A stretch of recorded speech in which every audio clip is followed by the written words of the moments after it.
নমস্কার বন্ধুরা, ঝুমা কিচেনে সবাইকে স্বাগতম। ঈশ্বরের কৃপায় সবাই ভালো থাকুন, সুস্থ থাকুন এই কামনাই করি। তা আজকে আমি আবারও আপনাদের সামনে একটা নতুন রেসিপি নিয়ে চলে এসেছি, ঠাকুরবাড়ির মোচা। ঠাকুরবাড়ির মোচা বানানোর জন্য যা যা উপকরণ লাগবে আমার এই টেবিলে রাখা আছে।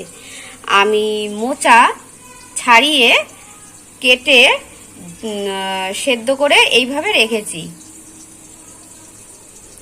আলু ছোট ছোট করে কেটে টুকরো টুকরো করে রেখেছি।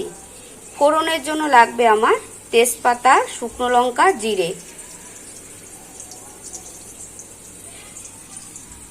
আমি বাদাম দেব মোচাটায়। ঠাকুরবাড়ির মোচায় সবসময় বাদাম দেয়, তাই আমি আজকের মোচাতে আমি বাদাম দেব, ছোলা দেব না। নারকেল কুড়িয়ে রেখেছি, আবার নারকেল কুচিয়ে রেখেছি। লাগবে আমার সর্ষের তেল, স্বাদ মতো মিষ্টি, প্রয়োজন মতো নুন, আদা, কাঁচা লঙ্কা বাটা। এটা আমি ধনে জিরে গুঁড়ো শুকনো কড়াইতে তেলে গুঁড়ো করে রেখেছি। হলুদ, আর লাগবে আমার ঘি।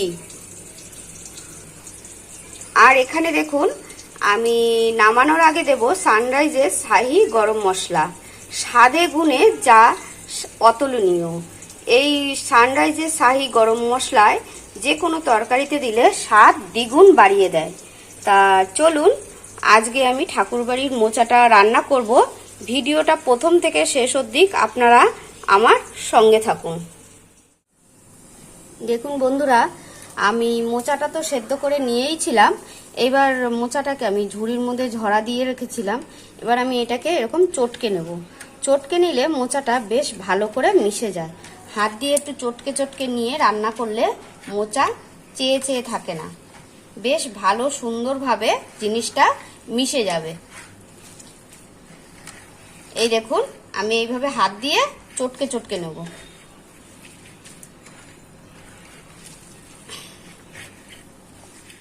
বন্ধুরা, আমি মোচার জন্য আগে আলুটা ভেজে নেব।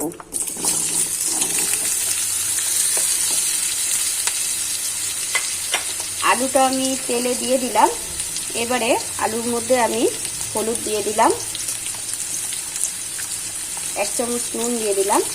এবার আলুটাকে ভালো করে আমি লাল লাল করে ভেজে নেব। দেখুন বন্ধুরা, আমার আলুটা ভাজা হয়ে গেছে। এবার আমি আলুটাকে তুলে নেব।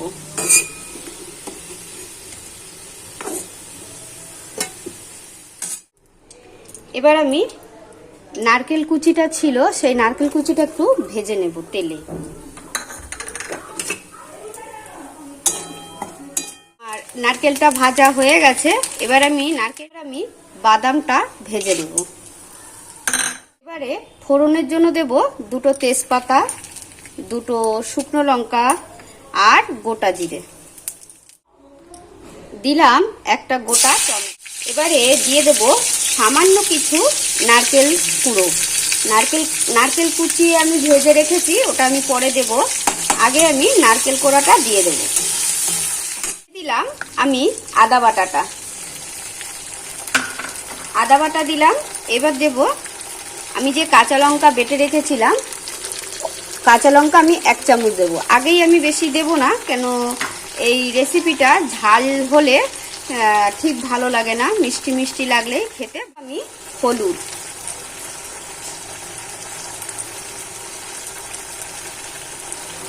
দিয়ে দেব ধনে জিরে গুঁড়ো। আরে দিয়ে দেব আমি আলুটা।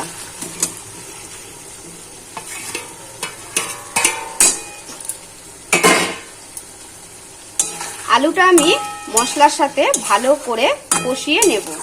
মিষ্টি আমি আগেই বেশি দেব না, বেশি মিষ্টি হলে গা পাকাবে। আমি সামান্য অল্প 1 চামচ মতো মিষ্টি দিলাম। এরপরে লাগলে এইবারে আমি দিয়ে দেব মোচাটা। এই দেখুন বন্ধুরা, আমি মোচাটা ঢেলে দিচ্ছি।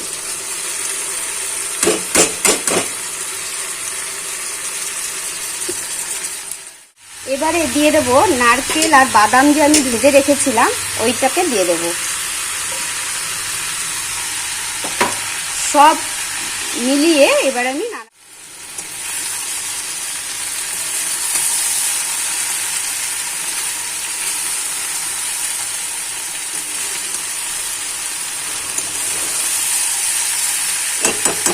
এটা একটা মা মাসিদের হারিয়ে যাওয়া রান্না।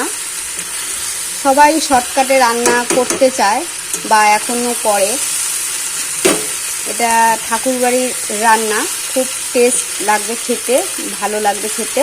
আপনারা এইভাবে খেয়ে দেখবেন, খুব আশা করি খুব সুন্দর লাগবে আপনাদের।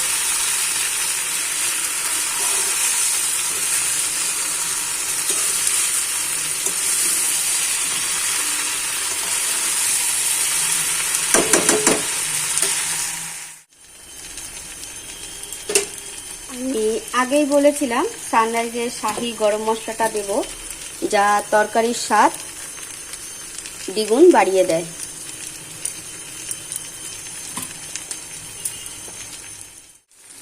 এবার দেখুন বন্ধুরা, আমার মোচাটা হয়ে এসছে, আমি নামিয়ে ফেলবো। তা নামানোর আগে আমি বলেছিলাম ঘি দেবো একটু। এই দেখুন আমি ঘি নিয়ে নিয়েছি, এবার 4-5 দিয়ে ছিটিয়ে দিয়ে দেবো।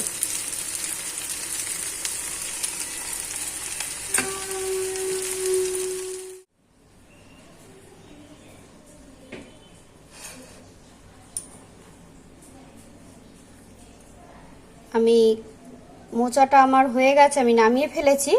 এবার গার্নিশের জন্য একটু নারকেল কুচি এইভাবে ওপর দিয়ে আমি ছিটিয়ে দেব, দেখতে ভালো লাগার জন্য।